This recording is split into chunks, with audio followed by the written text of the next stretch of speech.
Being a Manchester United fan is hard, guys. Being a Manchester United fan in this era is hard. It is hard. My weekend has been rough. Between Arsenal winning, Chelsea winning, Man City destroying us, it's been a rough weekend. Hi guys, welcome back to my YouTube channel, Football with Priscilla. I'm Priscilla. So hi guys, welcome back to my YouTube channel. I just want to give a match reaction of the Manchester United, well, the Manchester Derby anyway. And I just want to give a few pointers about what I learned or saw in the game. Now, the first thing, in my previous video, I talked about Manchester United and Man City. I talked about both teams' lineups, right? You remember, well, me and my creativity, I brought on the Manila paper. So before I can explain further, let's look at the clip. Honestly, I think the midfield for Manchester United is going to be the most important to neutralize Man City. Okay, so in that clip, right, I talked about the midfield. I said the key to Manchester United trying to win that game or even getting a draw was the midfield. I talked about Ericsson, I talked about Bruno, and I talked about Scott McTominay. I said our key is the midfield. The midfield is key for this game. Lo and behold, which is the first thing that I'm going to talk about, is the Manchester United midfield. Our midfield today was non-existent. Okay, honestly, I know a lot of people are blaming Ten Hag. I'll talk about that later. But the first problem, our midfield was outrun. It was non-existent. I could not believe what I was watching. Ericsson was outmatched. Scott McTominay, Lord knows what he was doing. Ericsson was okay, like Ericsson was weak, right? De Bruyne was just running through that midfield. Gundogan was just running through that midfield. And if you check out my previous video, my lineup was that's how I said they would line up. And I said, don't let Kevin De Bruyne look up. I continuously said that when I was with my manila paper, and I kept on showing those diagrams, and I kept on saying, don't let this guy, Kevin De Bruyne, look up. Don't give him space to think. Don't give him space to make a pass. Because once he does that, it's over. I said Kevin De Bruyne has the ability to make one pass that kills off the whole entire defense. Someone should man mark him. I remember saying this on, was it Thursday? My Thursday video. Thursday or Friday. What happened? No one was man marking Kevin De Bruyne. Ericsson and McTominay and Bruno did not do their job as midfielders. Okay, a lot of those goals, I think, even the Foden goal, Ericsson was at fault. Which other goals? Okay, just a lot of the goals. I think the midfield and the defense were not in coordination whatsoever. Scott is a CDM. He's a central defensive midfielder. His role was to protect the back four. I do not think Scott was protecting the back four at all. He like, oh my god, our midfield was non-existent. Honestly, I was expecting what's his name, this guy? Eric Ten Hag to bring in Fred. Yes, Fred. Casemiro, I honestly don't have faith in Casemiro. He hasn't done anything to allow me to or to make me think like he's deserving of play. So Casemiro is somehow weak. Ericsson, oh my god, Ericsson was bullied today on that midfield. Kevin De Bruyne was having a field day. So the first point and the first thing that I learned in that Manchester United horrific defeat was that Manchester United's midfield was shambolic today. It was a disaster. It was non-existent, and we really need to fix our midfield, guys, because we can't depend on Scott McTominay.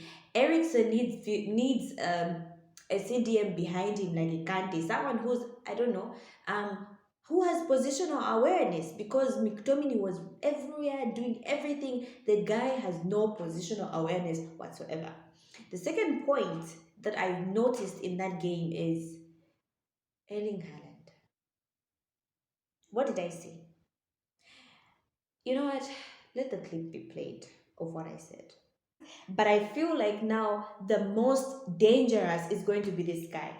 Erling Haaland. This guy is able to bully defenders like Tyrone Mings. He's able to bully defenders like Yerry Mina. So for me, if I were Ten Hag, my thing is stop these from getting the ball to this guy. Make sure you stop Kevin De Bruyne and Foden and Bernardo Silva from making a pass to this guy. That's the only way we can kill off Haaland. Kill off the service. Okay. So in that clip I said, there is no way you can stop Erling Haaland. Because we have Martinez and we have Varane, who is injured. And oh my god, Varane is a glass guy. It's like, how is he always injured? But anyway, I said, we have Martinez, and I said we had Varane. And I said, it's going to be very interesting to see the dynamic between those two, Martinez versus Haaland. And I, for one, thought we should bring in Lindelof because obviously of the hype. But anyway, Martinez, I don't think Martinez was horrible. With that said, I did say there is no way, even if we have Varane, Maguire, Lindelof, we cannot stop Erling Haaland. I said that. But I said the only way we can stop Erling Haaland is by stopping the service that comes to Erling Haaland. I said, make sure you close down Foden, Bernardo Silva, De Bruyne, and anyone from getting the ball to Erling Haaland. I clearly said that for the life of me. And what happened? They failed to stop the crosses. They failed to stop the passes. And what happened? Erling Haaland scored 3 goals. It really is that simple. It is not rocket science. Stop Erling Haaland from getting service, cut off service. That's how you stop Erling Haaland. Cut off service. I kept on saying that in the video, guys. I know it was Manila paper. I know the video wasn't clear, but now you see that my tactics, I said it. This is the only way you're going to stop this guy.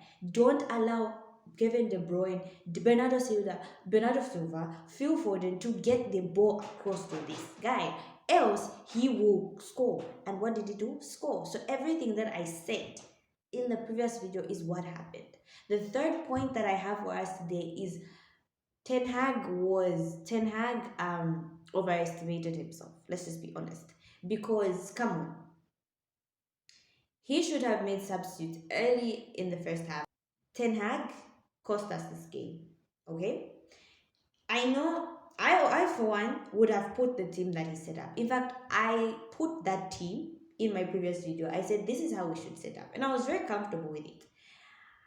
However, I think Ten Hag, okay, first of all, why was Manchester United even playing from the back? Since when did we, why would you decide to start playing from the back against Man City? For me, I thought Manchester United would have gone with the tactic of long balls. I honestly thought we should do counter-attacking, but even our counter-attacks were just being stopped. Like, it was crazy.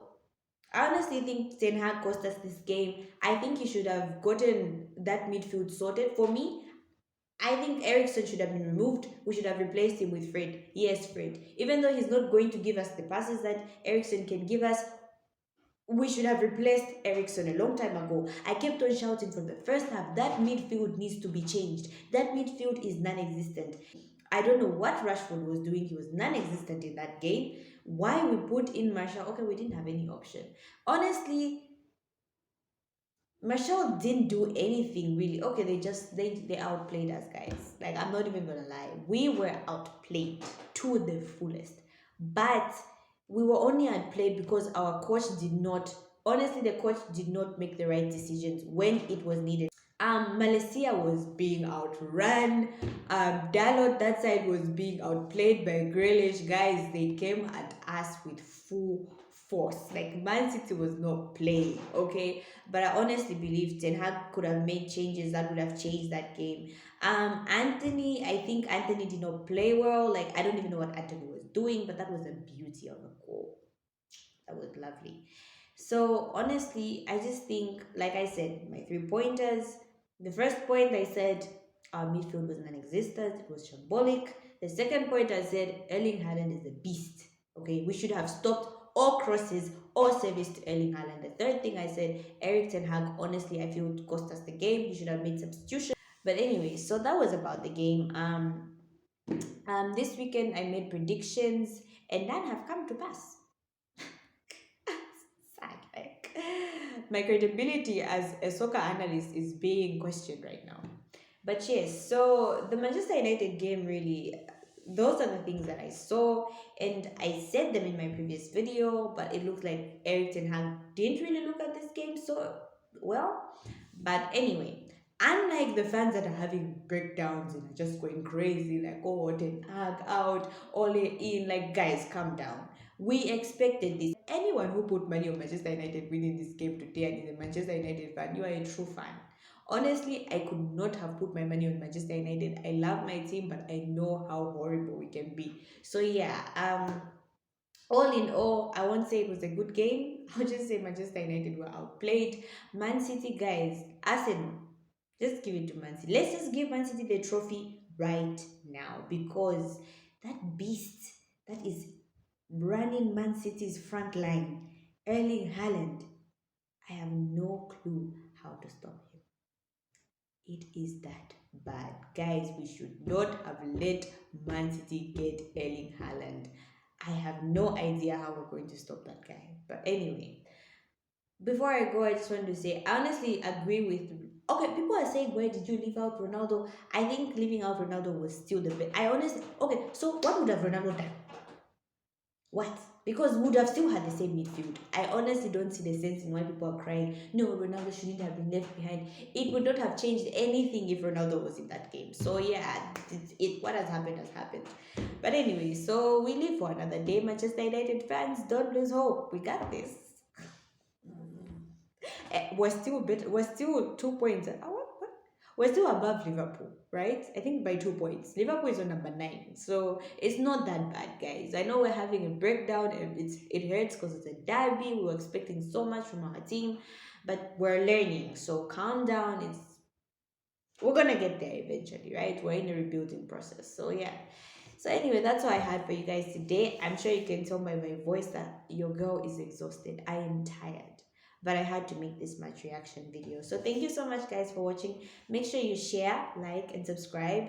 And we are on the road to 100 subscribers by December. So I would really be happy if you guys help me get that far. So share this video to as many people as you can, so we can get to 100 subscribers by December.